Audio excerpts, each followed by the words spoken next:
네, 뉴스 속 경제 이슈를 심층 분석하고 최신 고용 동향을 살피는 고용브리핑 365 시간입니다. 오늘도 강은나래 기자 함께합니다. 안녕하세요. 안녕하세요. 네, 무더위와 함께 본격적인 휴가철이 시작됐습니다. 해외여행 계획 세우신 분들도 많을 텐데요. 요즘 여행 갈 때 누구나 한 번쯤 저비용 항공사 LCC 이용해 보셨을 겁니다. 최근에 이 LCC에서 평소보다도 더 저렴한 헐값의 항공권을 팔고 있는데요. 어떻게 가능한 것일까요? 오늘 이슈픽에서 살펴봅니다. 네, 저도 여행을 할 때 이 LCC부터 찾아보게 되더라고요. 대형 항공사에 비해서 요금이 저렴하다 보니까 가성비가 좋다라는 생각이 들더라고요. 그런데 관계자 말대로 최근에는 지난해보다 요금을 더 내려서 항공권을 판매하는 곳도 많다고요. 네, 그렇습니다. 미리 여행을 계획하신 분들은 체감하셨겠지만요. 요즘 유난히 항공권 세일을 하는 LCC들이 많습니다. 해외 항공권이 가장 저렴한 지역은 바로 일본인데요.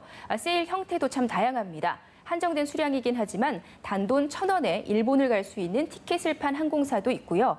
한 항공사는 한 달 반 동안 29만 9천 원을 내면 일본 전 노선을 횟수에 상관없이 다녀올 수 있는 무제한 이용권을 내놓기도 했는데요.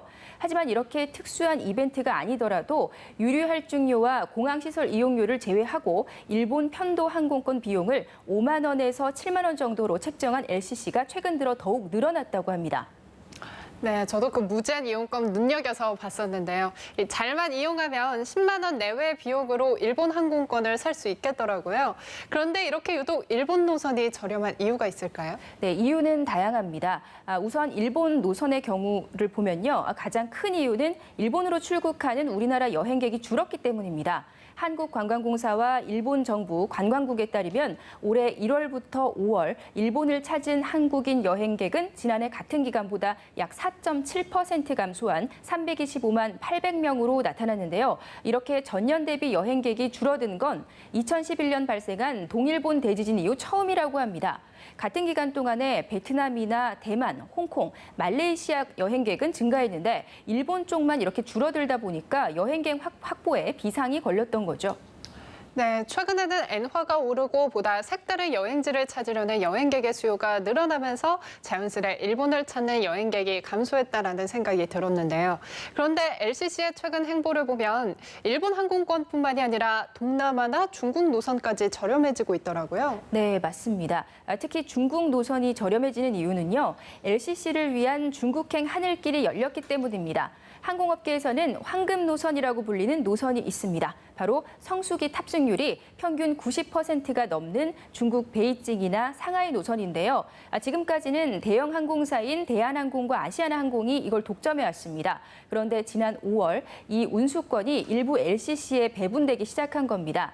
뿐만 아니라 현재 대한항공과 아시아나가 독점 운항 중인 44개 노선 가운데 수요가 많은 14개의 노선을 LCC 항공사가 운행할 수 있게 됐고요. 지방에서 출발하는 노선도 대거 확충됐습니다. 이런 배경에서 바로 이번 달부터 9월 사이에 신규 취항하게 되는 중국발 노선의 고객을 미리 확보하기 위한 마케팅 차원에서 가격 할인을 시작했다. 이런 분석도 있습니다. 어쨌든 파격적인 세일 마케팅 덕분에 결과적으로 국적 LCC의 여객 점유율은 점점 높아지고 있습니다. 국토교통부 자료에 따르면요. 지난 1분기 LCC 수송객은 1,630만 명으로 전체 수송객의 51%를 차지했습니다. 분기별 수송객 중에 LCC 점유율이 50%를 넘어선 건 이번이 처음이라고 합니다. 네, 그렇네요. 점차 점유율이 높아지고 있네요. 그런데 앞으로 기존의 LCC도 긴장해야 할 일이 생긴 것 같습니다. 바로 신규 LCC들의 취향이죠? 그렇습니다. 자, 이제 진짜 핵심으로 좀 들어가 보겠습니다. 플라이 강원과 에어 프레미아, 에어로 K항공, 이 세 항공사가 지난 3월 국토부로부터 신규 항공 면허를 취득했습니다. LCC의 경쟁 구도가 6파전에서 이제 9파전으로 더 치열해진 거죠. 이 때문에 항공사들은 충성 고객을 조금이라도 더 빨리 선점하거나 유지하기 위해서 항공권 출혈 경쟁을 하는 양상입니다. 일각에서는 더 싸게, 더 많이 공급하는 이런 초특가 항공권 경쟁은 결국 치킨 게임이라는 얘기도 있습니다. 서비스 질이 떨어지는 것은 물론 안전 문제로까지 이어질 수 있다는 우려입니다. 네, 게다가 이러한 출혈 경쟁으로 가장 크게 피해를 보는 거는 바로 소비자라는 게 가장 큰 문제잖아요. 네, 바로 그런 지적이 나오는데요. 그동안 무료로 제공해온 기내식이나 위탁 수화물, 또 좌석 사전 지정 같은 부가 서비스 일부를 LCC들이 최근에 유료로 전환을 했고요. 뿐만 아니라 항공편 도착지를 임의적으로 변경을 하거나 갑자기 항공편을 취소하는 황당한 경우도 있다고 하는데요. 바른미래당 이태규 의원이 지난달 한국소비자원에서 제출받은 자료를 보면 국내 LCC 기존 6곳 중 지난해 이용자 100만 명당 피해 구제 신청이 가장 많았던 곳은 에어서울로 100만 명당 26건에 달했는데요. 티웨이 항공은 100만 명당 10건, 진에어와 이스타항공이 각각 9건, 제주항공은 8건, 에어부산은 100만 명당 2건으로 조사됐습니다.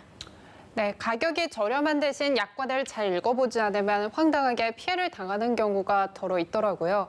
이건 우리나라뿐만이 아니라 해외 LCC에서도 자주 발생하는 일인데 더욱이 가격이 낮아질수록 문제가 발생했을 때 적절한 서비스 대응으로 이어지지 않는 경우가 상당하다고요. 네, 그렇습니다. 문제는 앞으로 신규 LCC가 본격적으로 출항을 하게 되면 여러 부작용이 우려되는 이런 가격 경쟁이 더 심화할 수도 있다는 겁니다.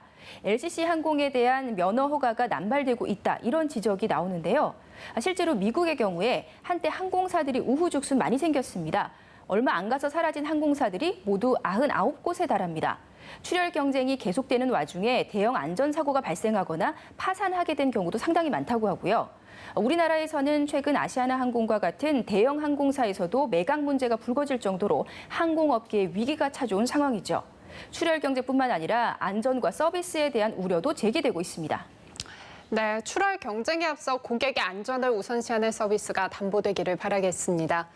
다음은 유용한 경제용어만을 쏙쏙 골라 소개하는 뉴워드 시간이죠. 오늘 소개해드릴 용어는 블랙스완입니다. 들어보신 분들도 많을 텐데요. 블랙스완, 우리말로 하면 검은 백조입니다. 느낌이 다소 묘한 말이죠. 블랙스완은 그 어감만큼이나 의미도 좀 어둡습니다. 블랙스완이란 극단적으로 예외적이어서 발생할 가능성이 없어 보이지만 일단 발생하면 엄청난 충격과 파급 효과를 가져오는 사건, 이런 걸 일컫는 경제용어입니다. 네, 사실 우리가 알던 강위에 고고하게 떠다니는 백조의 이미지와는 어울리지 않게 상당히 무서운 의미를 담고 있는 것 같은데요. 백조가 위기를 뜻하는 의미가 된 이유는 뭔가요? 네, 블랙스완은 미국 월스트리트 투자 전문가인 나심 니콜라스 탈레브가 지난 2007년 저서 블랙스완에서 서브프라임 모기지 사태를 예언하면서 사용해서 퍼지기 시작했는데요. 아마 백조 하면 많은 분들이 당연히 하얀 백조를 떠올리실 겁니다. 우리가 그동안 보아온 백조도 모두 하얀색이고 또 이름 자체도 백조니까요. 그런데 17세기 한 생태학자가 검은 백조를 발견했다고 합니다. 이때부터 블랙스완은 불가능하다고 인식된 상황이 실제로 발생하는 것을 뜻하는 은유적인 표현이 됐다고 합니다. 자, 보다 자세한 설명을 위해서 예를 들어보겠습니다. 블랙스완의 예로 경제공황이나 서브프라임 모기지 사태, 9.11 테러 같은 사건을 들 수 있는데요. 즉 전혀 예상하지 못했지만 발생하는 순간 엄청난 충격과 파장을 가져오고 발생한 뒤에야 설명과 앞으로의 일에 대한 예견이 가능한 일을 블랙스완이라고 한다. 이렇게 이해하시면 될 것 같습니다. 네, 이렇게 돌아보니까 실제로 서브프라임 모기지 사태나 9.11 테러의 경우 누구도 예상을 하지 못했던 일이었잖아요. 그야말로 예측할 수 없는 위기라고 이야기할 수 있는 거겠네요. 네, 그렇습니다. 이와 관련해서 용어들이 몇 가지 더 있는데요. 예측이 가능하기 때문에 충분히 예상할 수 있었지만 적절한 해결책을 찾지 못해서 발생하는 상황이라는 뜻의 화이트 스완, 그리고 완전한 예측은 불가능하고 대신 어느 정도 예측은 가능하지만 마땅한 해결책이 없어서 여전히 위험이 존재하는 상황을 뜻하는 그레이 스완이 있습니다. 자, 그런데 이 백조와 관련한 경제 용어들을 가만히 보면요. 위기의 종류는 좀 달라도 결과적으로 막상 상황이 닥쳤을 때의 대책은 그리 다르지 않을 것 같습니다. 똘똘 뭉쳐서 위기를 헤쳐나가는 조직력과 또 변화에 발빠르게 적응하는 기민함이 무엇보다 필요할 것 같다는 생각이 듭니다. 네, 블랙 스완, 화이트 스완 할 것 없이 백조가 언급되는 순간 이미 그 경제에는 커다란 위기가 찾아왔다는 뜻이겠죠. 과연 지금 우리 경제는 어떠한 백조가 찾아와도 조직력과 기민함을 발휘할 수 있게 될까요? 걸음을 멈추고 한 번쯤은 생각을 해보게 되는 대목입니다. 오늘도 강은나래 기자 함께했습니다. 고맙습니다. 지금까지 고용브리핑 365였습니다.